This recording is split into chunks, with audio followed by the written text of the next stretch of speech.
Bueno, vamos por la última parte, chicos, que es de reacciones químicas y disolubilidad. Reactivo limitante versus reactivo en excesos. Un ejemplo como analogía conceptual.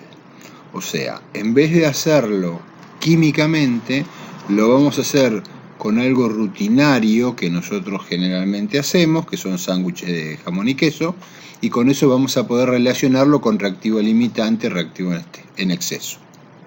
Entonces, nuestro sándwich de miga va a estar formado por 2 rodajas de pan lactal, 2 fetas de jamón cocido y una feta de queso de máquina. Nada de ponerle huevo, nada de ponerle tomate, toda esa gilada, no. Solamente esas 3 cosas. ¿Estamos de acuerdo? Bien. Entonces tenemos una bolsa de pan lactal que tiene 20 rodajas.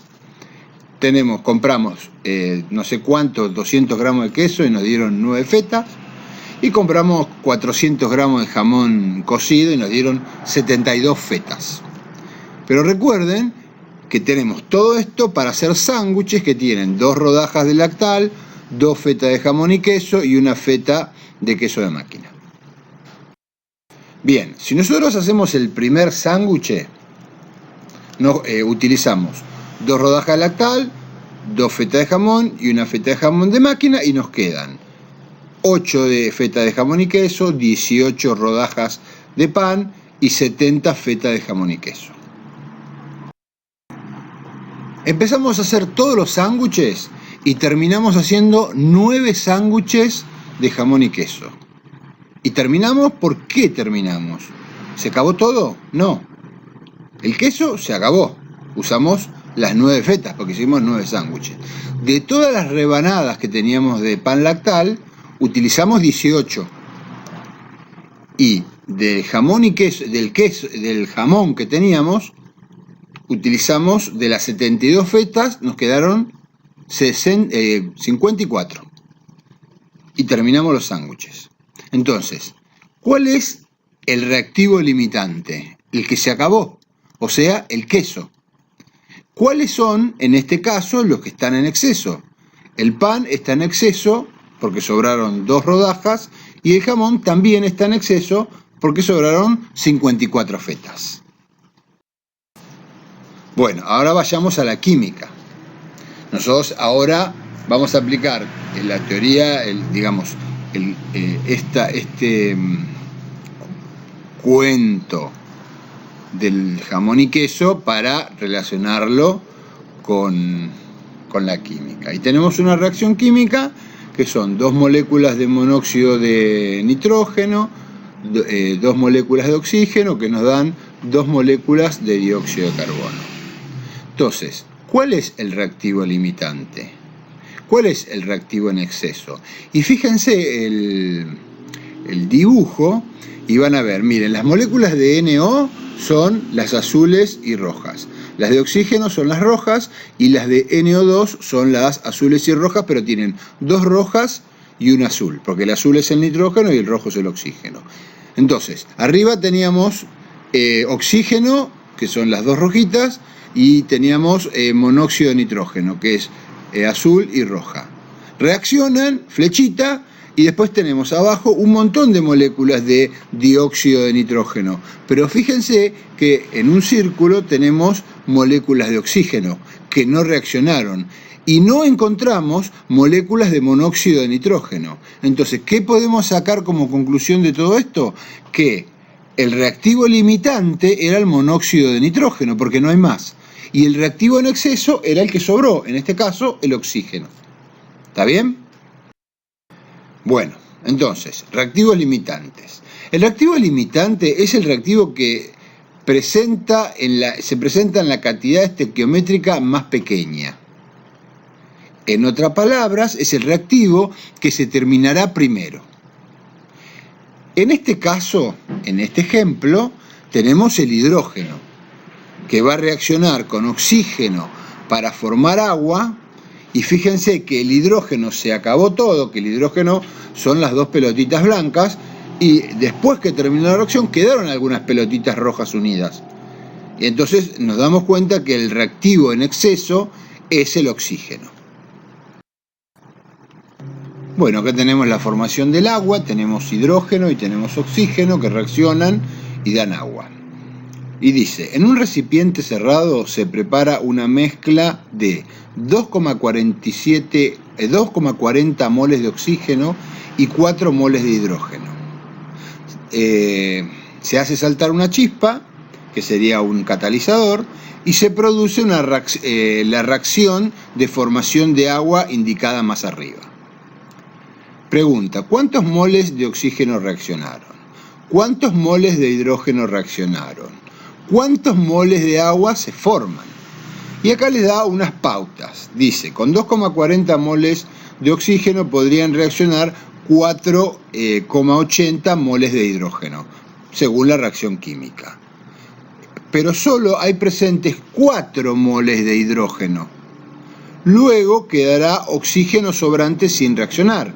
O sea que si nosotros necesitábamos 4,8 y hay 4, quiere decir que reacciona todo el hidrógeno y queda oxígeno sin reaccionar. 4 moles de hidrógeno pueden reaccionar con 2 moles de oxígeno.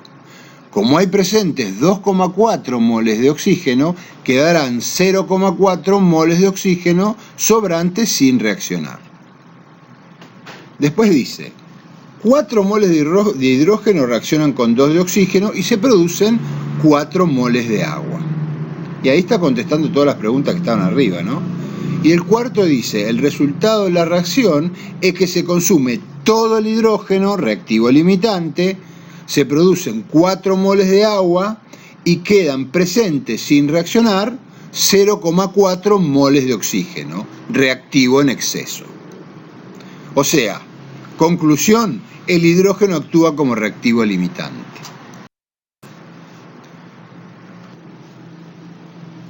Bueno, otro ejemplo. Con el objeto de determinar el valor energético de la glucosa, que es carbono 6, hidrógeno 12, oxígeno 6, se realiza un experimento de combustión completa de la misma.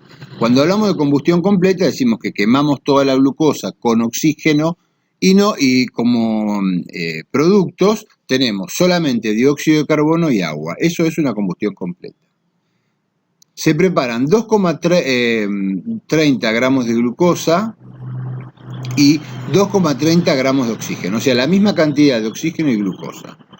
¿Cuánta glucosa y cuánto oxígeno se espera que reaccionen, o sea, que se quemen? ¿Cuál es el reactivo limitante? Entonces, escribimos la reacción.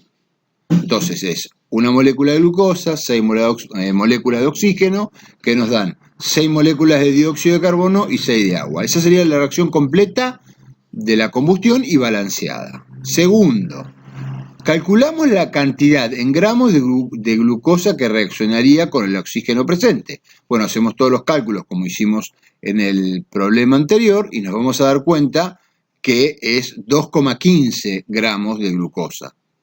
Y nosotros teníamos 2,30. ¿Está bien? Quiere decir que nos sobró glucosa. Entonces, ¿qué concluimos? Que reaccionarán 2,15 gramos de glucosa y los 2,30 gramos de oxígeno. ¿Cuál es el reactivo limitante? El reactivo limitante es el que se acabó, el oxígeno. ¿Cuál es el reactivo en exceso? El que sobró, que es la glucosa. Bueno, sigamos tratando de entender lo que es un reactivo limitante. Para eso ponemos otro ejemplo, que dice, en un proceso, 124 gramos de aluminio reaccionan con 601 gramos de óxido férrico, según la siguiente reacción, y abajo nos da la reacción de la que estamos estudiando. ¿Qué dice? 2 moles de aluminio más 1 mol de óxido férrico, que nos da 1 mol de óxido de aluminio más 2 moles de hierro. Calcule la masa de óxido de aluminio que se forma. Entonces yo tengo que primero saber cuál es el reactivo limitante o, en su defecto, cuál es el que está en exceso. Entonces, yo sé que con 2 moles de aluminio reacciona 1 mol de óxido férrico. Si yo paso el aluminio a gramos, que creo que pesa 27, por ahí el aluminio, voy a poder hacer una regla de 3 simples. Si con 54 gramos de aluminio, X masa de hierro, con 124, X. Y eso me da 367 gramos de óxido férrico. Pero resulta que yo tengo 601. Quiere decir que me sobró un montón de óxido férrico. Entonces, el reactivo limitante, en este caso, es el aluminio que se terminó, porque el óxido sobró un montón.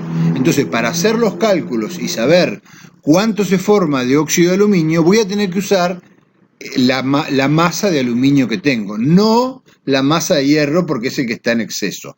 Si usamos la masa de hierro de óxido férrico, nos va a dar mal, porque vamos a pensar que la reacción que paró cuando se gastó el aluminio siguió funcionando.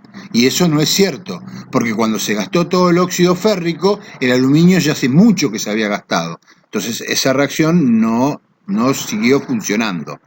Entonces, la idea es detectar quién es el reactivo limitante y usar ese dato para hacer los cálculos que nos piden.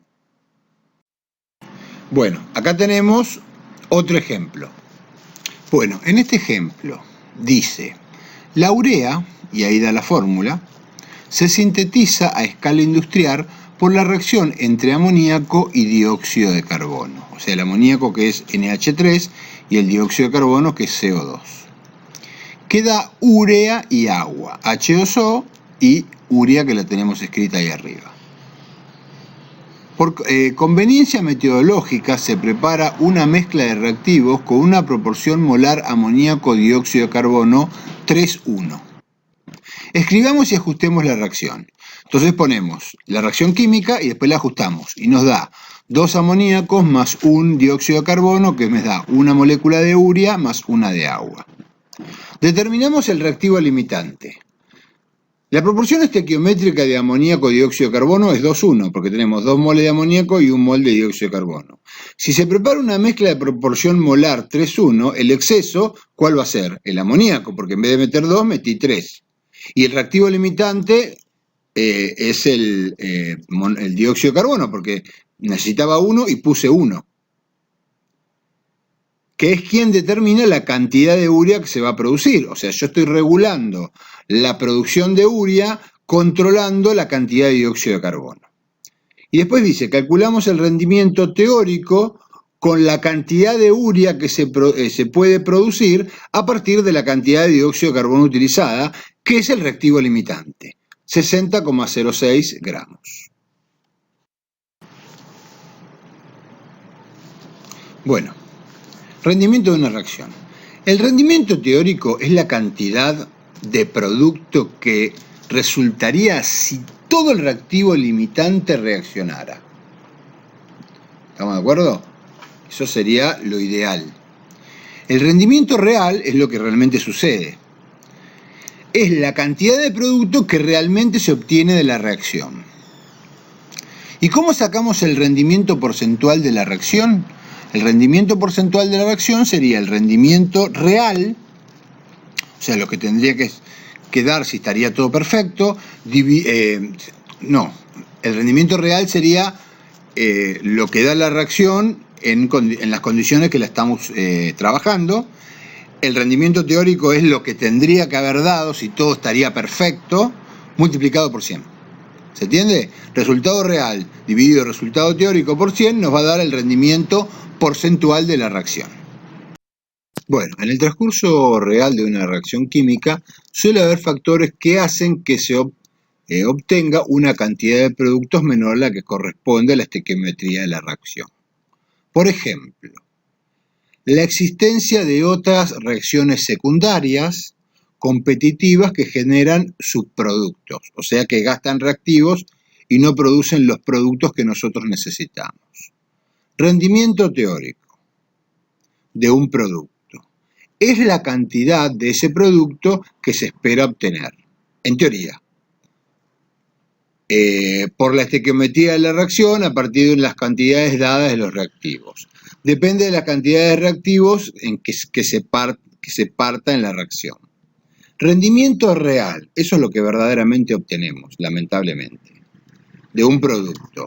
Es la cantidad de ese producto que se obtiene realmente a partir de las cantidades dadas de los reactivos. Depende de la cantidad de reactivos de que se parta.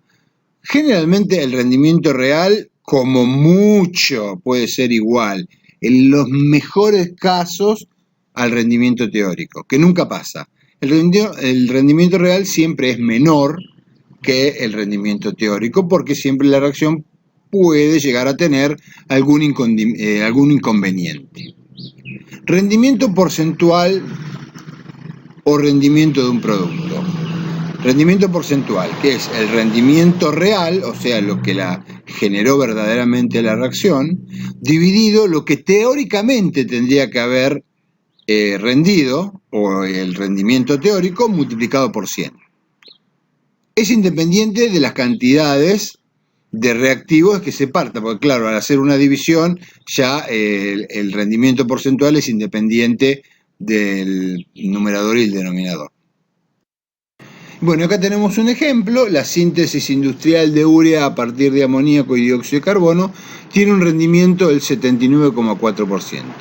¿Qué masas de amoníaco y dióxido de carbono se consumen para producir 1000 kilos de urea? Bueno, esto lo dejo como un problema para que ustedes traten de aplicar lo que estuvimos viendo y después me lo consulten.